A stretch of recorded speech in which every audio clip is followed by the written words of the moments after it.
Every single day, millions of people wake up in Malaysia who weren't born here. And before you form any opinion about that statement, here's what the numbers actually tell us. They contribute 84.2 billion ringgit to Malaysian economy every year. That's not political rhetoric. That's measurable economic impact. I'm going to break down exactly where this massive figure comes from, sector by sector, using only verified government data and official sources. Find our sources in the video description. By the end of this video, you'll understand the real economic machinery behind one of Southeast Asia's most diverse populations. The big figure, 84.2 billion ringgit. To put that in perspective, that's larger than the entire GDP of some countries. This figure comes directly from Malaysia's Housing and Local Government Minister, citing the combined economic activity of foreign residents. But here's what makes this interesting. This isn't just about one type of person. We're talking about international property buyers from China and Singapore, construction workers from Bangladesh and Nepal, software engineers from India and Europe, and university students from over 100 countries. Each group contributes differently, and today we're going to follow the money trail through 5 major economic channels. Channel 1, the labor engine. Let's start with the backbone, migrant workers. Official data shows over 2.1 million registered foreign workers in Malaysia as of 2024. It does not include the illegal workers and refugees, so add on at least 1 more million workers. That's roughly the entire population of Kuala Lumpur working in construction, agriculture, manufacturing, and domestic services. Here's where it gets economically interesting. These workers don't just send every ringgit home, they live here. They pay rent, buy food, use transportation, send their children to local or international schools. Conservative estimates suggest their local consumption alone generates 10 to 14 billion ringgit annually in domestic economic activity. And here's a fact that might surprise you. Many expatriates pay Malaysian income tax through formal payroll systems when properly registered. That's direct fiscal revenue flowing into government coffers. Channel 2, the education goldmine. Malaysia has quietly become an education hub. We're hosting between 150,000 to 200,000 international students, depending on how you count enrollments versus applications. But here's the economic multiplier effect most people miss.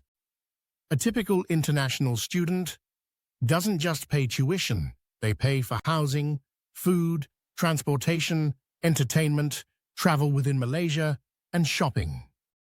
When you multiply average annual student spending by our student population, you're looking at 8 to 12 billion ringgit in economic activity. These students are basically young tourists who stay for 3 to 4 years and spend consistently. From an economic standpoint, they're gold. Channel 3, the high-value consumer base. Now let's talk about expatriates, the smaller group with outsized economic impact. These are professionals from Europe, Australia, Japan, the Middle East, earning substantial salaries and spending accordingly. They don't just rent apartments, they rent premium condominium. They don't just send kids to school, they choose international schools costing 50,000 ringgit annually. They use private healthcare, shop at premium retailers like Jaya Grocer, dine at high-end restaurants. Economically, this segment drives what we call premium demand. They push up quality standards across services and contribute disproportionately to high-value sectors. Estimated contribution, 6 to 10 billion ringgit annually. Channel 4, the property and investment pipeline. Property investment tells perhaps the most dramatic story. Malaysia's MM2H program, international buyer interest, and expat housing demand create substantial real estate activity. Foreign property purchases and rentals by international residents generate an estimated 22 to 28 billion ringgit in economic activity annually.